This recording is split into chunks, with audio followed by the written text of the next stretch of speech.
Welcome to Eureka Street Crypto. This is my anti-professional crypto channel. I'm just a barely sane dude who fell down the cryptocurrency rabbit hole. This channel is my fumbling attempt to communicate myself outside my own head about my journey in the crypto space. It is basically my brain dump. None of this is actual financial advice.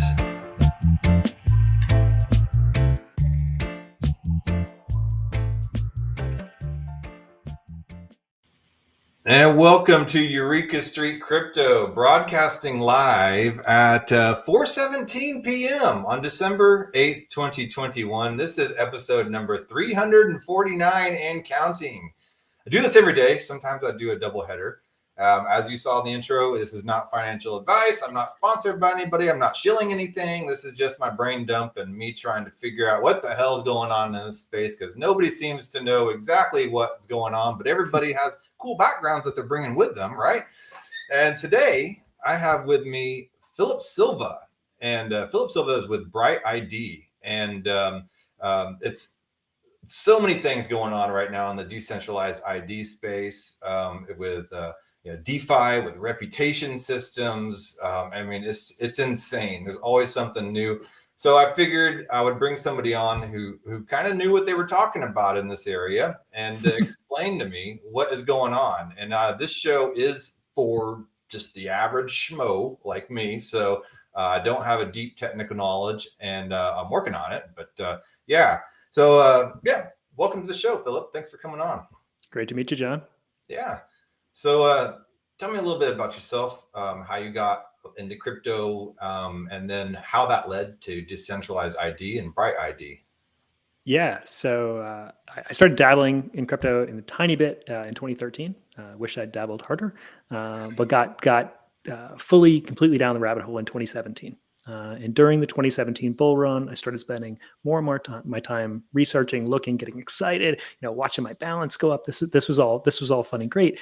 And my wife said, "Hey, what good does this actually do for the world? So young white men get richer instead of old white men. That's not good enough. I don't want to hear about it until you tell me how it changes things."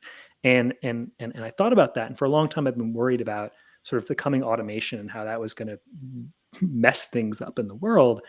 And I've been a fan of universal basic income and was like, wow, if we could have crypto economic systems that distributed issuance to literally everybody, that would be awesome. We should do that. Cool. Mm-hmm. Started looking into that, and originally thought it was a new idea. Thought I'd made it up. Turns out no, people have been working on it for a long time. But none of the efforts I saw looked quite right to me. I wanted to just scream from the rooftop about this thing. But as I got into it, I found out that a missing piece was there was no sort of decentralized identity that could allow you to equitably give anything out. Okay. So started looking for the solution to that problem. I had no idea how hard it would be, how long that road would be, but have now been since 2018 been working with the Bright ID team to solve that problem. How do you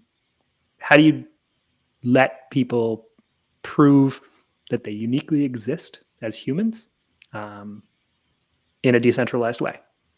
And Bright ID specifically tackles it in the smallest possible way. Give the example. So you want to go to the bar and you want to have a drink.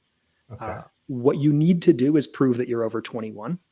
But what you actually do is you hand them your license, and they see your name and your address and your date of birth and your height and your eye color. None of which they needed. They didn't even need your birthday. All they needed was to know that you were above 21. And they needed that validation, that attestation from someone they trusted, the DMV that issued your license. You can imagine a world where instead you could just show a green check mark on your phone in in a way that proved to them that you met their requirement. Okay. And Bright ID wants to be that attestation, but simply that you're a unique human in whatever context you're showing up. So it could be that, hey, you've had 349 unique people on your podcast. That could be it. Or you a new coffee shop opens up and they say, hey, I want new customers to come try my coffee shop. Anyone can come have a free cup of coffee. The condition is that you can only come once and get a free cup of coffee. It's not a coupon that you print out a whole bunch and like some people come and use 12 of them. No, it's each person, each individual person. But that coffee shop, they don't need to know anything about you. They shouldn't know your email address. They shouldn't they don't even need to know your name. They just need to know you haven't had coffee there before. Okay. And if you also used that system down the line to get a free piece of pizza at the shop next door, you shouldn't even be able to tie together that you were the same person that got the cup of coffee and the pizza. You just have a way, an attestation that you could show to any application, and this could also be for airdrops. So Uniswap did an incredible airdrop, right? And they said, hey, everyone that has any address that has used this gets 400 uni tokens. Okay. Well, some people used one address and got 400 uni tokens for that. Yeah. And they did 10 trades. And someone else used 10 addresses and they got 10 times as many airdropped tokens. With a system like three. There you go. And some of those people that used 3 did it for completely legitimate reasons, a good ops, all sorts of great reasons to do that. And we didn't have as many airdrop farmers back then as we have now. So now projects are working really hard to figure out how do we stop the people that are just coming using 1,000 addresses to try to game a system. With Bright ID, each user could come in. They could say, "Hey, I'm showing up. This is the only time I've come to your site. I'm going to prove with any one of my addresses that I used your system, and now I can get a claim." So maybe if you use a system like that, everybody could have gotten 2,000 because nobody got. Everybody could have gotten 800 tokens because nobody got 1,000. Nobody got 10,000 tokens. Like nobody got way more than their fair share. So everybody else could have gotten more. Okay. So how do they prove that? I mean, that's I've gotten Bright ID certified, and I sat in on one of these identification parties. Yeah. So kind of explain that a little bit, how that works. It seems honestly a little intimidating at first, and then you get in there and you see it's all right, and everything's fine. But yeah, so right now, Bright ID is working through a bootstrapping problem, because really the way that this is supposed to work is it's a social network. So you're building a social web, and you can use algorithms to analyze a social graph and determine which are unique human beings and which ones aren't. Okay. For example, so somebody likes a tweet of yours, and you go click on their profile, and usually within 2 seconds, you can tell if that's a real person or not based on like who follows them, right? If nobody follows them, they're probably not real. And if 66 of the people that you follow them, that's a really good sign that they're a real account. So it basically works that way. But the problem is at the beginning, there's not enough people in the system, and we can't use an existing social graph like Facebook or Twitter, partly because they don't open that up anymore. But even if they did, even if you could take that, the connections that people made are too lousy within that web. If you use that as your basis for analysis, you get all kinds of weird things. So the Broad ID social web, the reason that you're connecting to someone is for this specific purpose. And you can analyze the shape of the graph to determine the likelihood of unique humans. Okay, so that's the only qualification, just that they're human, and that's it? And yeah, that they're human, and ideally, so right now, when people come to those connection parties, we're making a very low level of verification. Right now, we call it sort of level 0 verification. We're confident that there are no bot networks, but you could totally get more than one account. Get 2, you get 2, you get 3, you get 5, maybe you could pull off 10. But that's only that lowest level. We can run on the same data set, that same social graph that's building out, that now has about 50,000 people in the social graph. Okay. We can run more in-depth analysis. So the hardest algorithm that we run, only 2 people out of 50,000 meet the highest standard of confident that they're unique human. And then like the one down from that has 25 people, and the one down from that has 100 people, and the one down from that has 1,000 people, and the one down from that has 5,000 people. So you can make it as hard or easy as you want early on. If you make it too hard, then people don't want to join. Okay. And Bright ID can be thought of. It's best to think of it as a passport. When you get a passport, you're not excited because you got the passport. You're excited because what that passport allows you to do. Yeah. It lets you travel. With Bright ID, we don't expect people like, oh yeah, I really want Bright ID. It's the applications you want to use require that you have Bright ID to prove that you're not a Sybil, to prove that you're not a duplicate account. Okay. If the things that allows you to do are compelling, you'll be willing to do some work to obtain that credential. So all these credentials are completely decentralized, and everybody gets to own their data. It's kind of like this whole idea of was it the Magna Carta brought in property rights, and then now we're bringing in digital property rights in a way, and we're owning our own digital property because all of our information and our data is becoming digital. So now we are no longer serfs of the internet. We're actual property owners because we own our data. And I guess my point is centralization comes from who are these issuing authorities that determine what you should have on your ID wallet or your passport.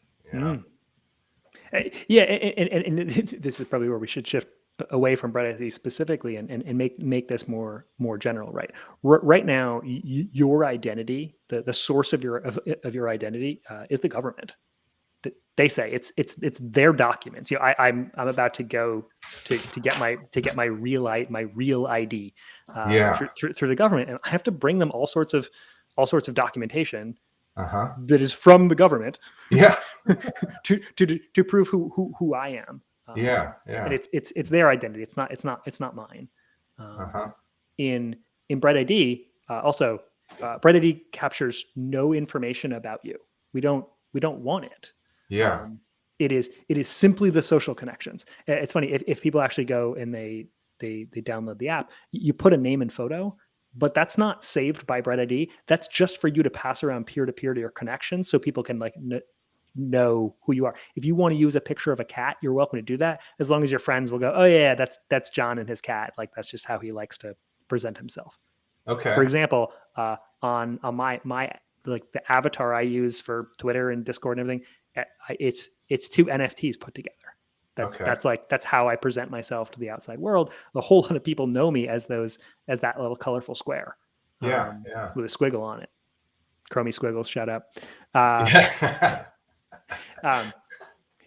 So in that I'm choosing.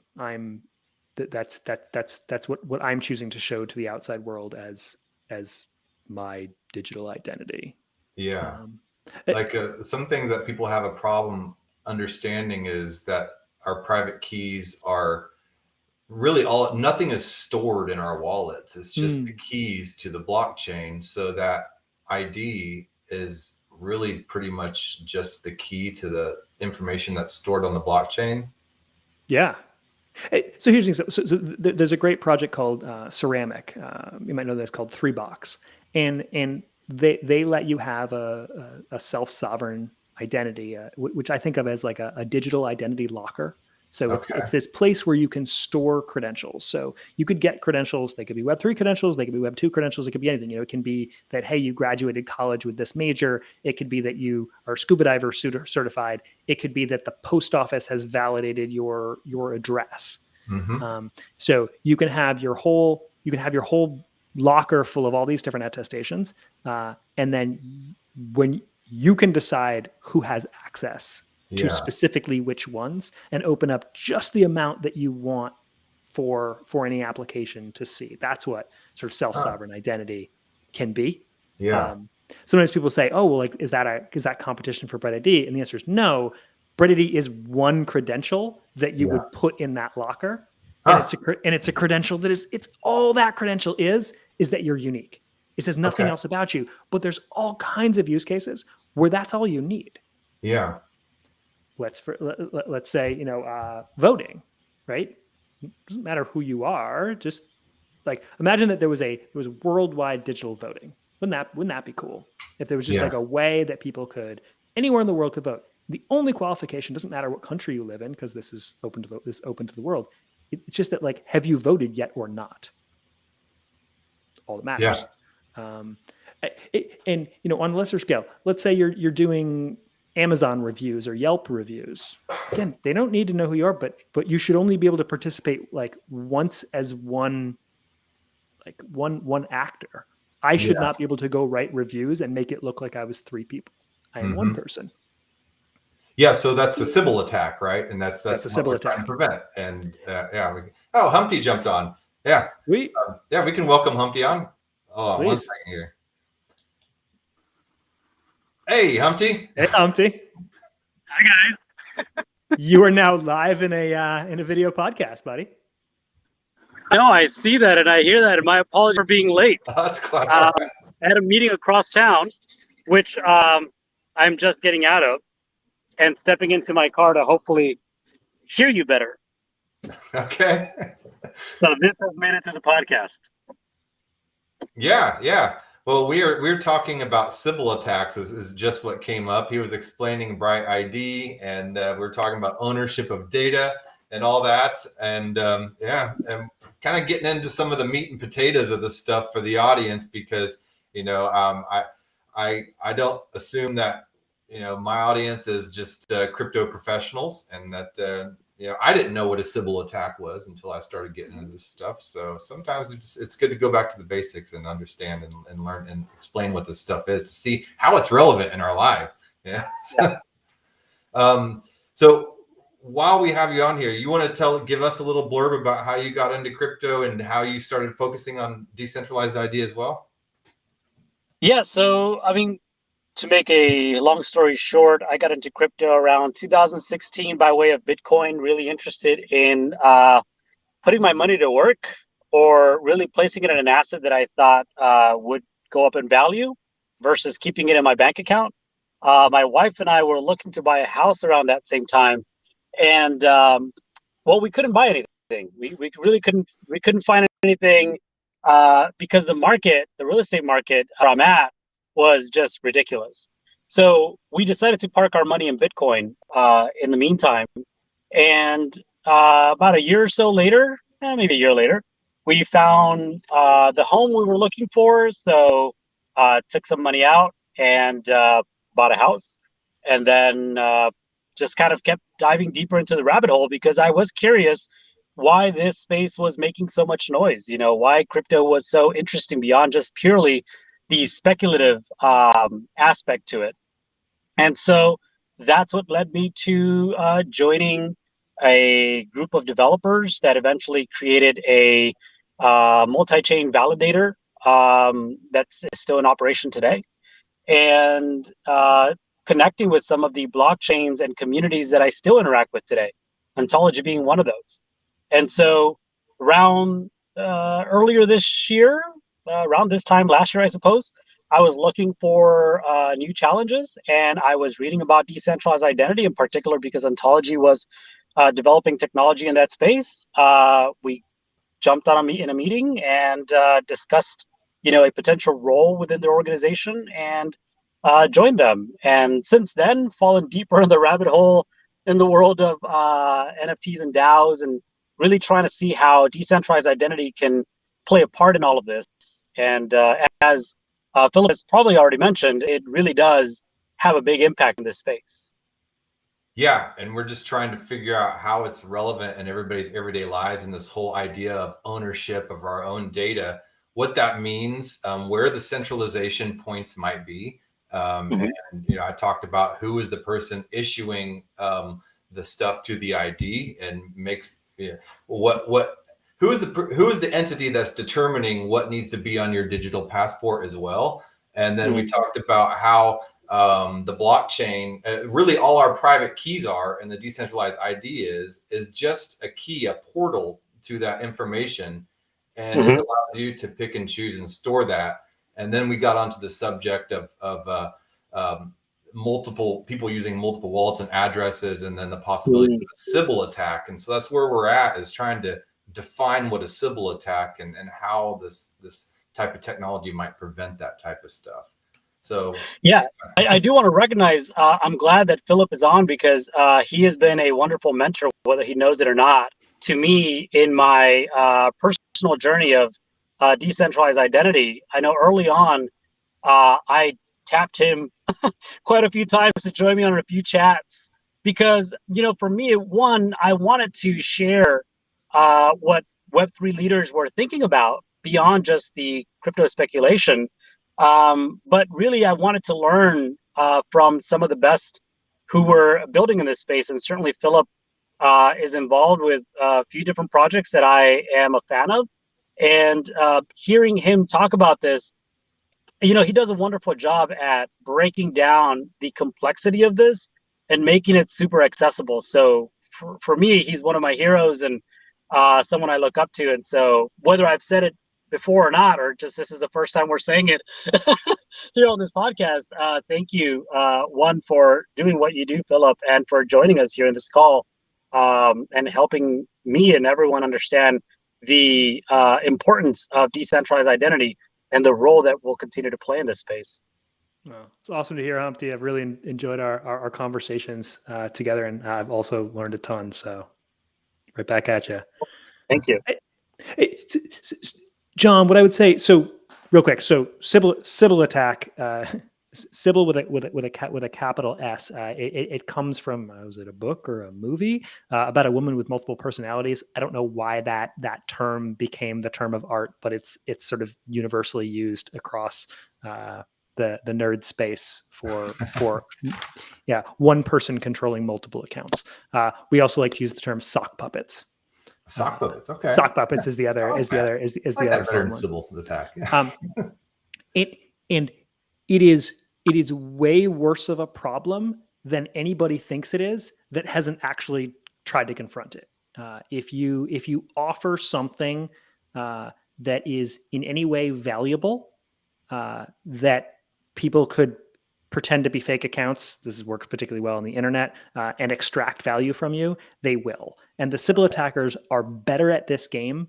Like whatever thing that you might, so, oh, you need email addresses? I got thousands. You need credit cards, you need cell phone numbers, like whatever thing it is, they've got it. So, you know, when you had to like, you know, go on Binance, you had to show your passport with a note that said, you know, they've stolen those from, you know, lower level exchanges that got hacked, and they've got thousands of pictures of people holding like you name it, they got it. This is what they do professionally.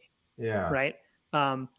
And when they find a new place to attack, they take their resources that they already have collected and they focus it at this new thing.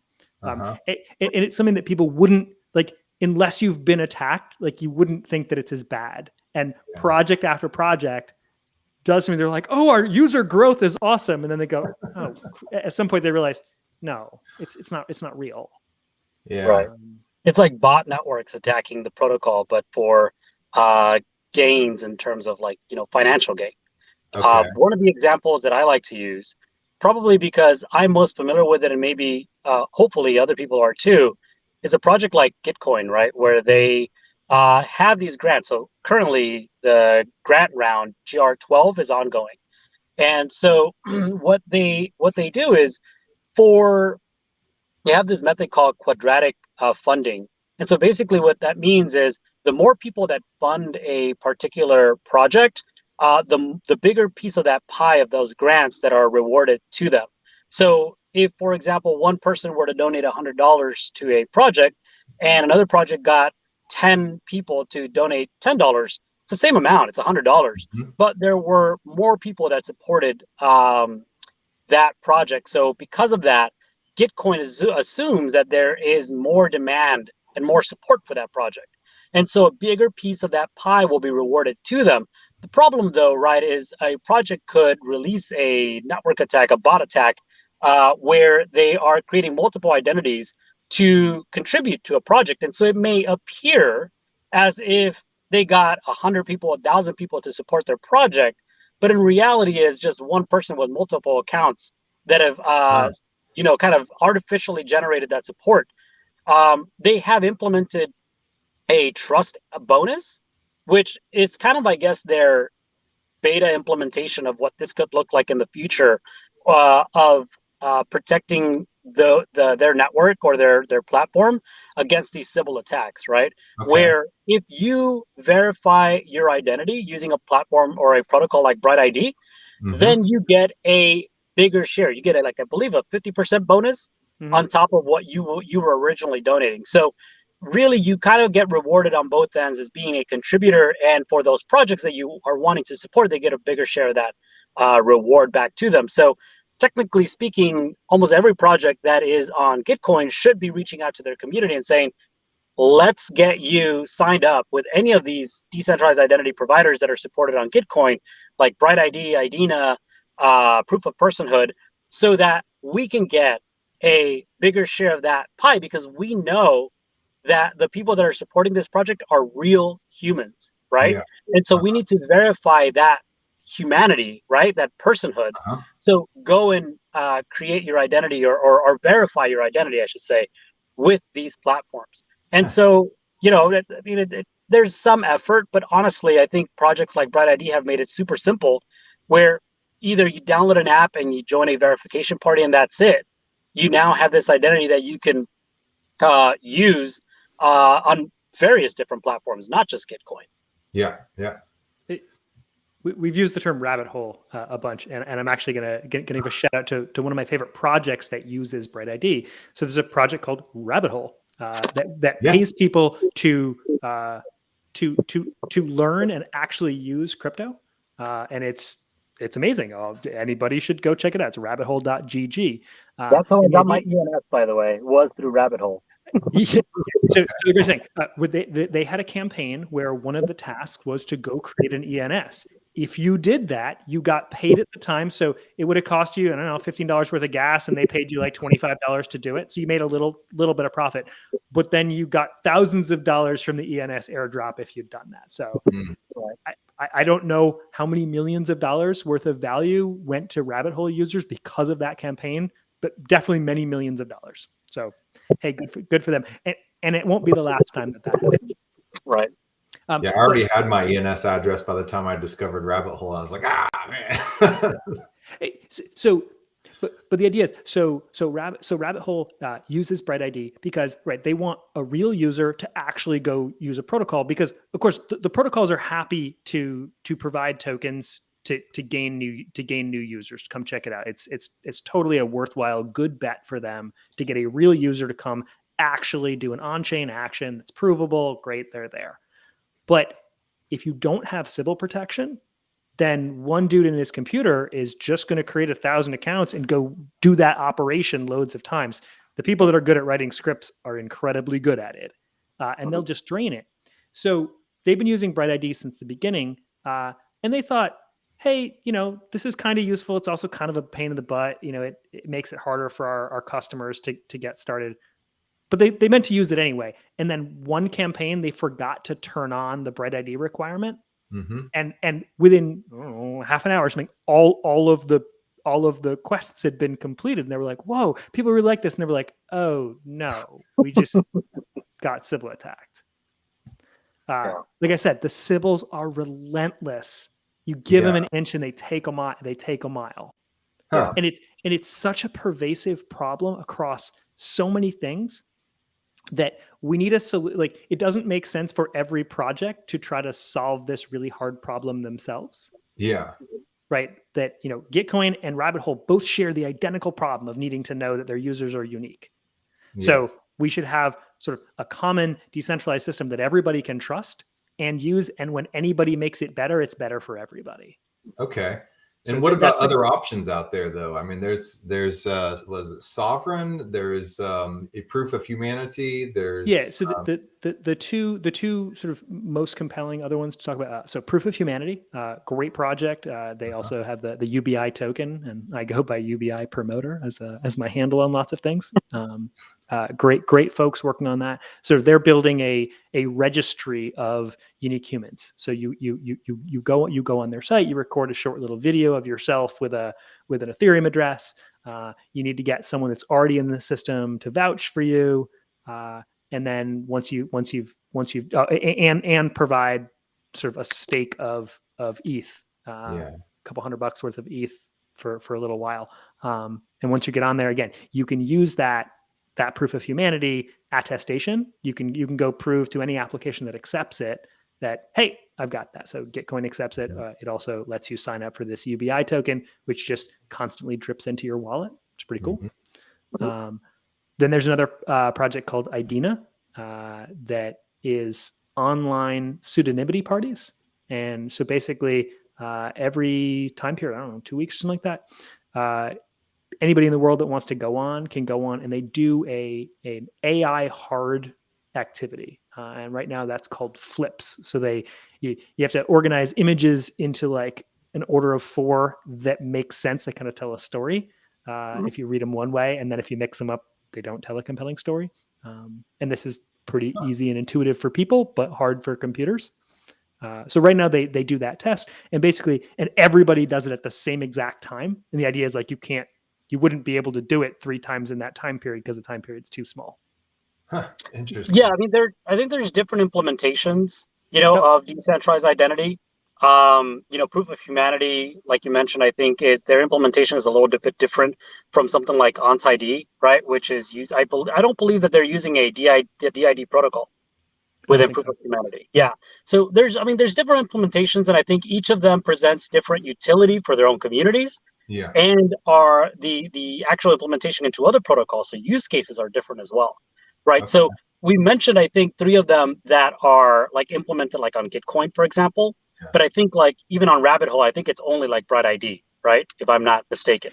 But there are also different kind of, I guess, abilities for how you can use these decentralized identities. So I'll give you an example. So like, and I can't speak for all of them because I don't have a technical understanding of each one. But as an example, like for Ontology's Onti-ID, right? They're using the DID. Basically, it's an open protocol that's been created by a group, right? So the Decentralized Identity Foundation, or in collaboration with projects like Microsoft. I believe Certo is a part of that. Just a bunch of different projects that are contributing to that project, and the protocol works in a way where it's multi-platform, where you're able to use this across multiple blockchains, but technically even within platforms like Microsoft's own user identities. But beyond that, you're able to like leverage what's called verifiable credentials. And so these credentials allow you to, I guess, for lack of a better word, attach or link different elements of your identity to your decentralized identity. So I could link in a private and secure way my passport information using some sort of hard KYC, or I could link my social identity using some soft KYC method. So my Twitter account is now linked to my decentralized identity. And why is this useful? So why would I want these credentials associated to my identity? Well, it could be that by doing that, I'm further proving that my identity is linked to a real human, right? And who would want that type of implementation or that type of robustness in your decentralized identity? Well, maybe a DeFi protocol. They're seeking to leverage these real humans to enable new ways of using their protocol, like under collateralizing loans as an example, right? You want to make sure that the people on the other end are proving beyond, or beyond a reasonable doubt that they are human, but beyond that also that they are responsible humans on the blockchain.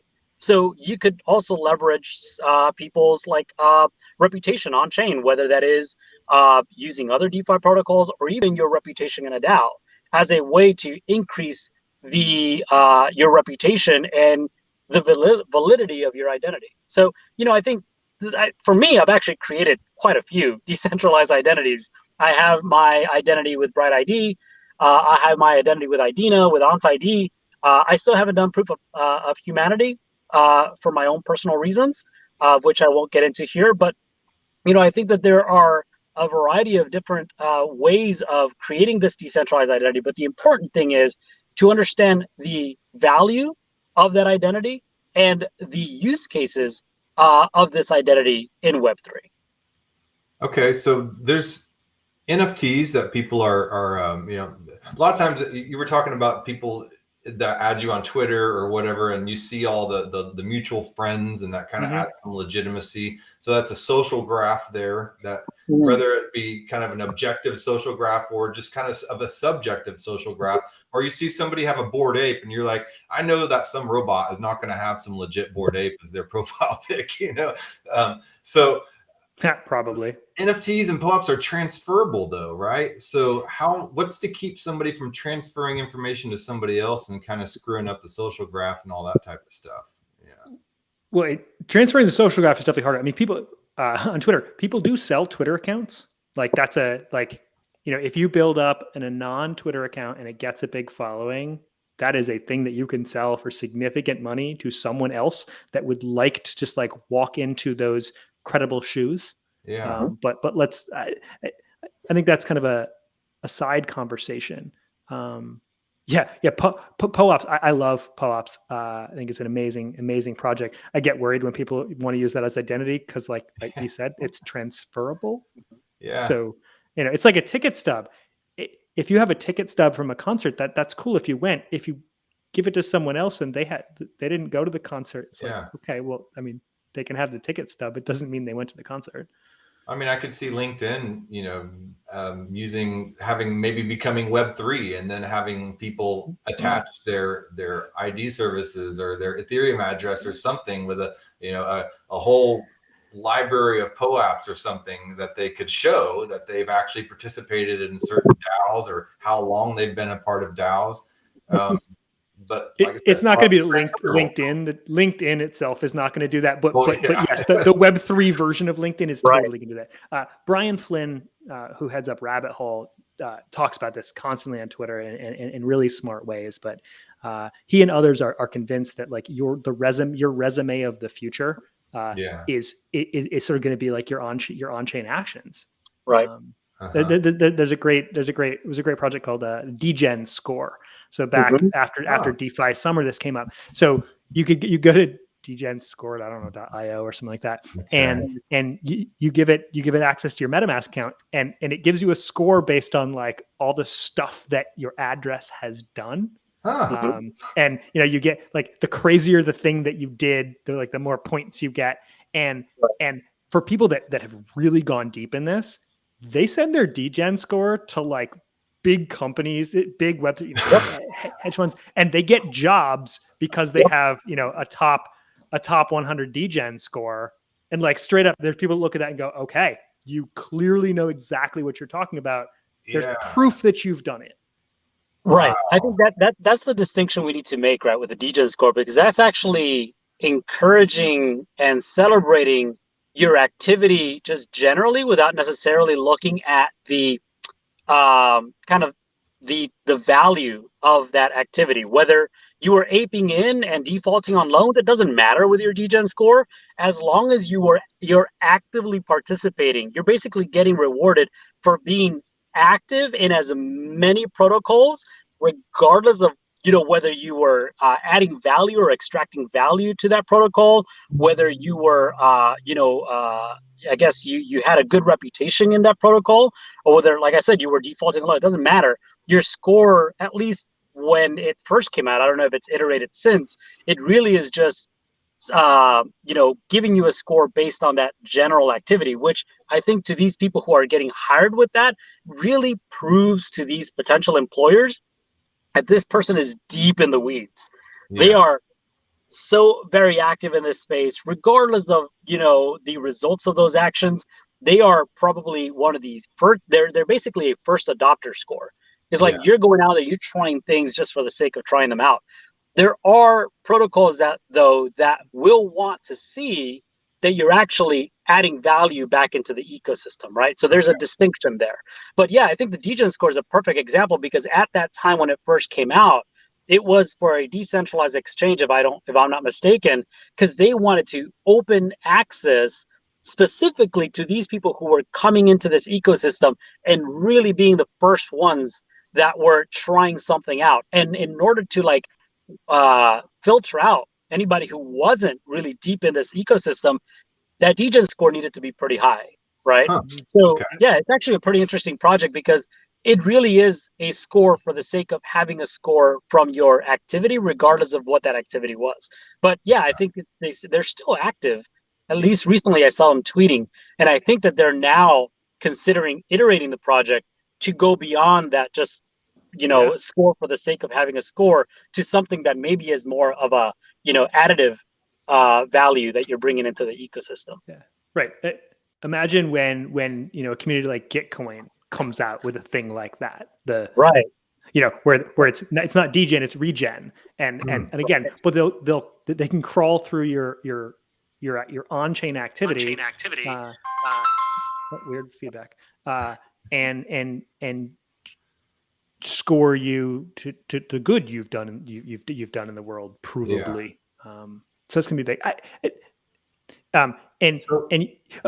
Also another really useful thing is that so imagine you don't in the future you don't want to share all of your activity. You just want to share the output. So for the DGen score, it's like, right, you don't need to show the employer your address and all the activity. But like imagine you have that verifiable credential, that like provable attestation from DGen that this is or from Gitcoin that this Gitcoin has blessed this person, and you can prove that you have their blessing. This could also be for KYC. So there's all these projects that require KYC, but actually doing the analysis is hard, expensive, time consuming. Imagine you do your KYC with one place, and they really do get all your documents, and they save it, and they save them, and their job is to not leak those out. Whatever the government needs that, and then they just give your account a stamp that says, "Hey, we have done the KYC process. Here are our standards. If they got this stamp, it means we have done that. We have done this. If you trust us, and if the government ever really needs to go because whatever the compliance rules they have to." Yeah. They know where to go to get the records, but now you don't actually have to leak your personal information to all the websites that just accept that attestation from the KYC provider. Okay, right. So it's just kind of like he cool, and that's about it. He's cool, and I could prove it if I really need to. If you bring in a court order, here's the entity that can prove it. Right. But me, the application, I don't know. Look at them. Look at the KYC provider. Not my problem. But I did. Did you share your example of the 21-year-old trying to buy alcohol? Because I mean, that's one of the examples that I know used regularly and really simplifies, I guess, for lack of a better word, how this attestation works, right? And the type of information that you're currently relinquishing to the type of information that you need to relinquish in order to get that, that alcohol, right? Like really, which is just really a binary answer, yes or no. We led with that. It's such a good, clear example. And we've all literally done it. Yeah. I've used a fake ID before. I will neither confirm nor deny. Yeah, but does this matter what blockchain it's on, or is it permissioned or unpermissioned, or and who puts this stuff on the blockchain, and who's the authority to be able to make this stuff accessible by things like Bright ID and stuff like that? And so, I mean, I can give you the Bright ID specific answer to that. It's going to be different for every project. So Bright ID is blockchain agnostic. And it actually plays fine with Web 2 as well.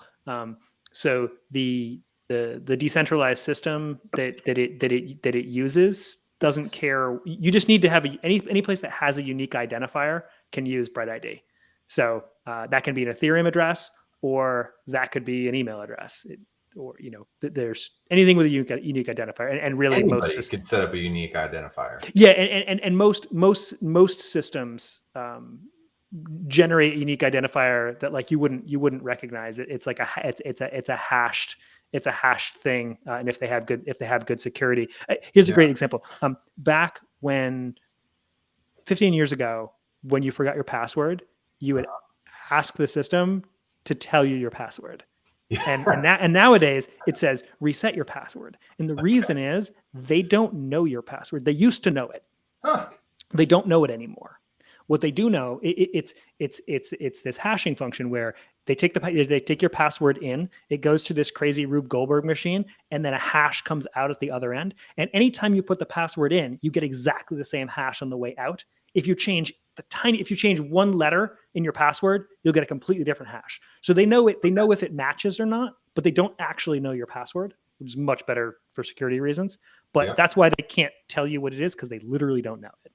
I can tell you, I was a sysadmin for many years in my young career when I was just getting started, and I used to be able to like read everybody's passwords. And so if anybody needed a password, you just literally like click a button, and the hash becomes actual words. And I was like, really, was it password 123? Did you forget that? Oh my gosh. Yeah. That's So, nuts. but yeah, no, so it's been changing, obviously, how that works. But in terms of like, in answering the question from the perspective of like OnSide, DID is cross platform. So DID it's a blockchain agnostic protocol. So it doesn't really matter which blockchain you use, which is the reason why currently, like if you use Onto and it creates your identity wallet, it creates wallets across multiple blockchains that are all accessible using the same DID. Nice. Okay, so even like a private university with their medical journal, and only scholars can write for it, and it's up on that blockchain, even that private blockchain could be accessible with the right type of ID signifier that you're talking about. Yeah. The projects that are building are doing it to sort of be able to be used by anything. Huh. Mm-hmm. Okay, cool. Yeah, I have a little quote that I thought was kind of interesting, and I want to hear you guys' thoughts on it. Identity is not what you say about yourself, but what others say about you. Decentralized ID allows users to say things about themselves. That sounds like something Philip might have said. The first part. I mean, well, Philip, why don't you go first? Yeah, I mean, I would say from especially the first part of that, Bread ID works the way it's what other people say that matters, not what you say. You're right. Your identity in Bread ID comes from others, and also so we have social recovery in Bread ID. If you need to recover your account, at the beginning you set people that you know and trust to like sort of be the arbiters of your identity, and then to get your account back, you just go to them. And they validate that you're the right person, and you get your account back.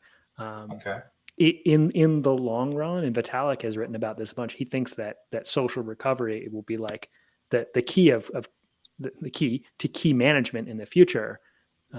Is that it's not going to be your seed phrase. It's going to be people, and then the right collection of those people can reestablish your access to your account. Oh wow, that's truly like a hive mentality right there. Yeah, I mean, I would say in terms of that first part too, I think in terms of like your identity as what others say you are, I think this is you can kind of draw parallels to identity and reputation from this in terms of your reputation being a result of the actions that you take on chain. So your identity is then going to be a composite of those actions, of that activity. Well, good or bad, that is what your identity is. And so that's the type of access that you're going to get, whether it's a DGen score or a region score. Yeah. And John, the backside of that comment is about when you want to give someone some of that information, you should be able to give them only the pieces that you want. Yeah. And this is what we got in with the license thing, but right now, you are giving so much more information than you mean to so many like web applications that you're accessing. They know so much about you, and you don't realize all that they're getting And there's a future world where we do decentralized self-sovereign identity right, that when you're surfing around, you only give what you want. And there'll be plenty of times that you will want to do that. Yeah. It's creepy when you get the request for like personalized ads, but you know what? Personalized ads are kind of better than non-personalized ads, like within the right context. But maybe there's some things that like you're like, I don't want them to know that about me. True. I mean, but what about when they ask you to choose the ad that you prefer? I feel like that's overstepping. Like now you want me to take an action to tell you how to best profile me. It's like, how about you take your best shot? Because I've done the best I could to mask my identity. Now you're asking me to reveal more about myself so that you can target me even further. I think that's actually pretty funny. My wife laughs that there's a whole bunch of things that Facebook has like figured out about her. Although one thing they have wrong is that they think she has curly hair because she likes pictures of people with curly hair, like in the ads. So they're always showing her like stuff for like curly haired people, yet she doesn't have curly hair. Well, there you go. She's done a good job at creating a pseudonymous hair profile. Yeah. Yeah. So what do you say to the people though that just like, there's not much about me. I just go to work and come home and I have a family and kids and I don't care. They can have my data, you know? Yep. It's fine. So many of us are like, I don't have anything to hide.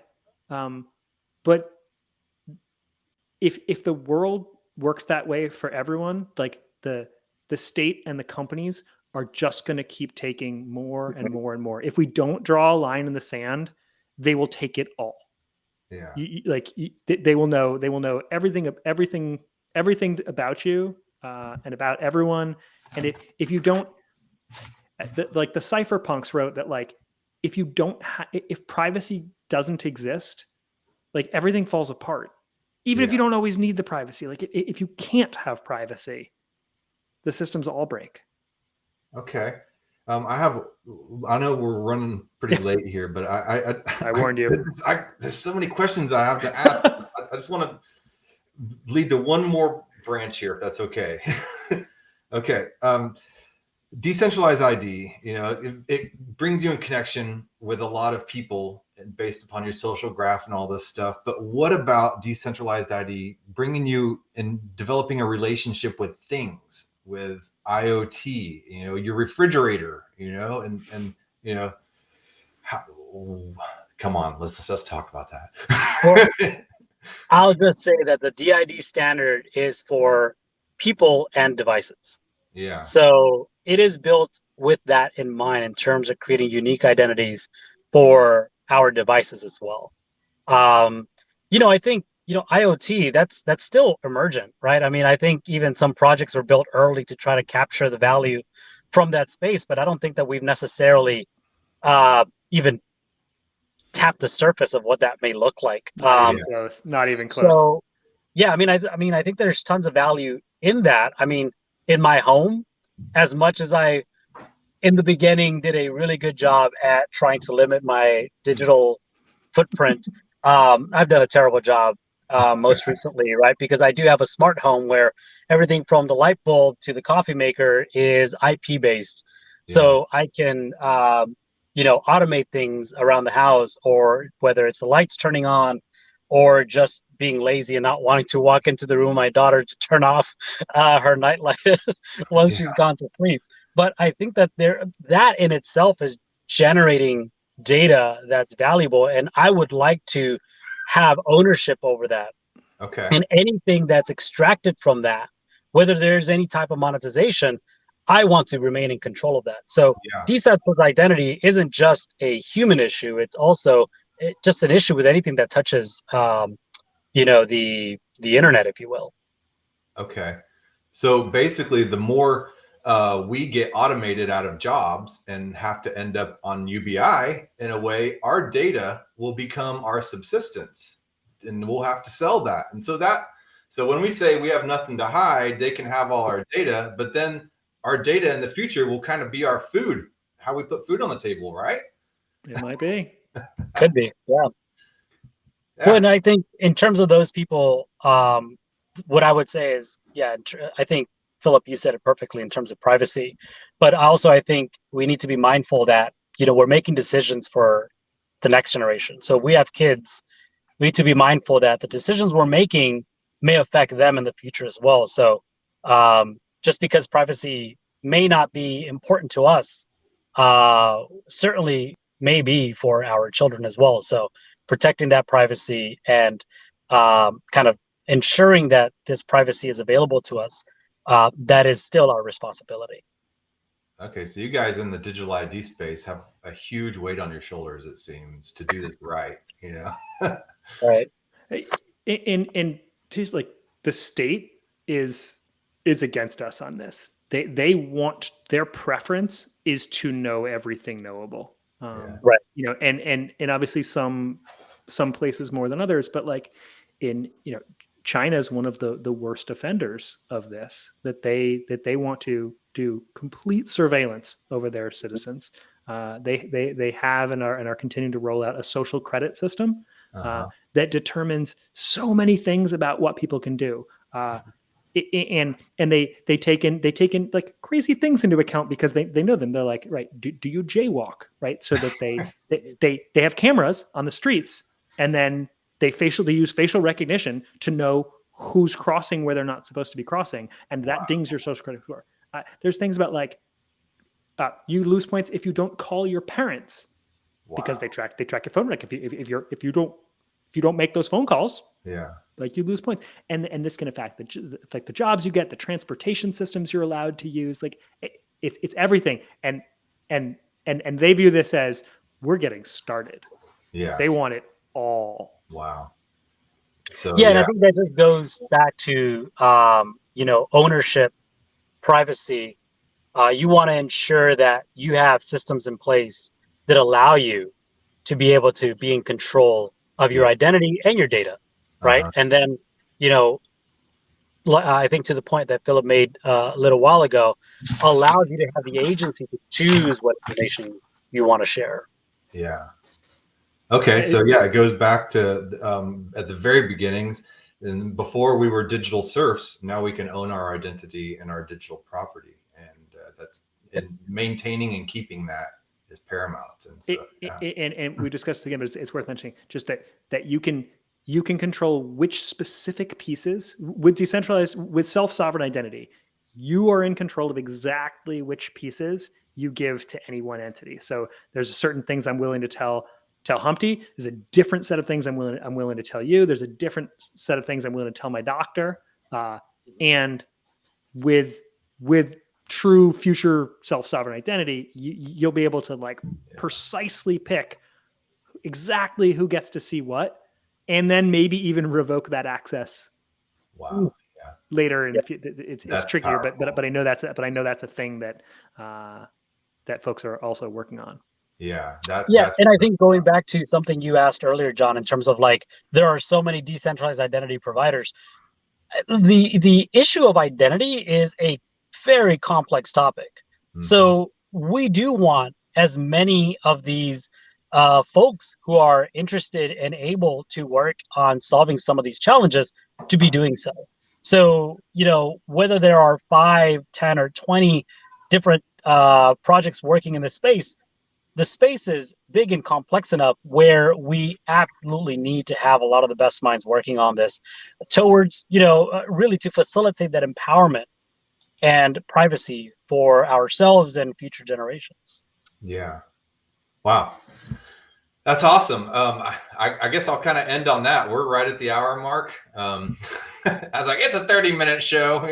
So, no, not when we're talking about things as important as this. And you guys are stewards of some amazing technology. And I appreciate you both coming on to the show. This is, to me, it's been a powerful show, and it's such a simple concept, but it's so complex at the same time. So, yeah.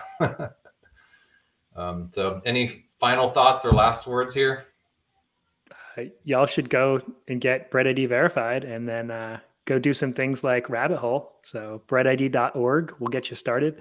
You can download the app, then go over to rabbithole.gg. Gitcoin round is going right now. if y'all haven't given a Gitcoin, you should totally do it. Help these amazing public goods that are being built across the ecosystem. Small donations small donations from you can have an outsized impact on projects that you believe in. So encourage you to do all that. Yeah, really cool projects. Also, if you want to see how DID and VCs work, simply you can download the Onto wallet, onto.app, and you can see the types of verifications that you could make onto your identity, from social identity to KYC. It's really fun. Right on. Okay. Well, thanks, guys. Thank you, John. Cool. Thank you for your time. Yeah. Thank and you. patience with me wandering the streets of LA. That's what this show's all about, right? All right.